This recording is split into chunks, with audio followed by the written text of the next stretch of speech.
dans l'expression que j'ai ici, je vois des expressions fractionnaires. Puis, comme on a dit avant, lorsqu'il y a plus qu'un terme au numérateur, on rajoute des parenthèses pour ne pas oublier d'appliquer la distributivité. Donc, ici, j'ai plus qu'un terme au numérateur, également dans la deuxième expression fractionnaire. Donc, je rajoute mes parenthèses. Après avoir fait ceci, je peux voir que je vais premièrement appliquer les étapes de réduction sur cette parenthèse-là, ensuite sur celle-là, puis ensuite, je vais prendre l'expression au complet. Dans la première parenthèse ici, 8S est déjà réduit, moins 3 aussi. Les deux termes ne sont pas semblables, donc on a terminé de réduire. Dans la deuxième parenthèse, c'est la même chose. Le 12 est déjà réduit, le moins 4S également. Les deux termes ne sont pas semblables. On les laisse comme ça. Quand on prend l'expression au complet, j'encercle les termes. Il y a celui-là ici. Et ensuite, le restant de l'expression forme un deuxième terme. Donc là, pour le premier terme, je vois deux facteurs, le numérateur et le dénominateur. Le numérateur contient plus qu'un terme, donc on applique la distributivité.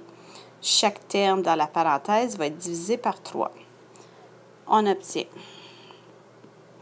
8S sur 3. Et le 3 va être divisé par 3 aussi, donc moins 3 sur 3, qui fait 1. On peut tout de suite écrire 1 si on veut. Pour le deuxième terme, on a 3 facteurs. On a le moins 2, on a la parenthèse et on a le 4. Lorsqu'il y a plus qu'un terme qui contiennent un seul facteur, on les regroupe. On obtient 2 quarts. Il ne faut pas oublier que la barre de fraction ici en multiplication, on peut la prolonger.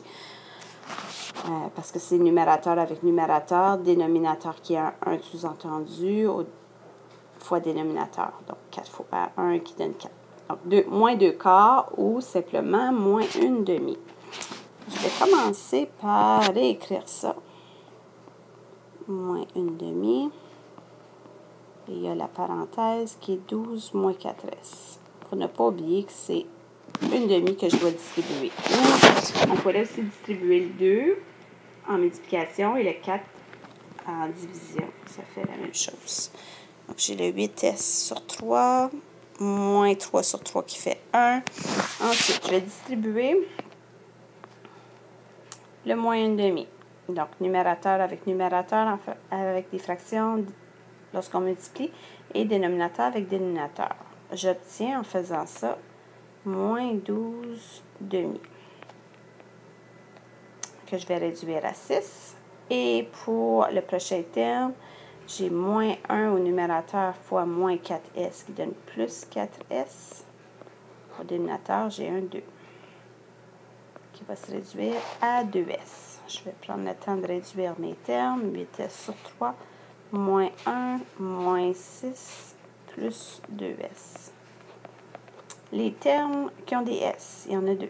Celui-là et celui-là, on va les regrouper ensemble. On a besoin d'un dénominateur commun pour pouvoir additionner les coefficients. Donc, j'ai 8 tiers, puis j'ai un 2. Je vais choisir 3 comme dénominateur commun.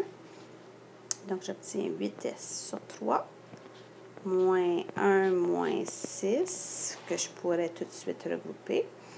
Plus, ici, on a un 1 de dénominateur. Si je veux un 3, je fais fois 3. Donc, en haut, j'obtiens 6S. Et là, on a 8S sur 3 plus 6S sur 3. Je vais continuer juste ici. On obtient 14S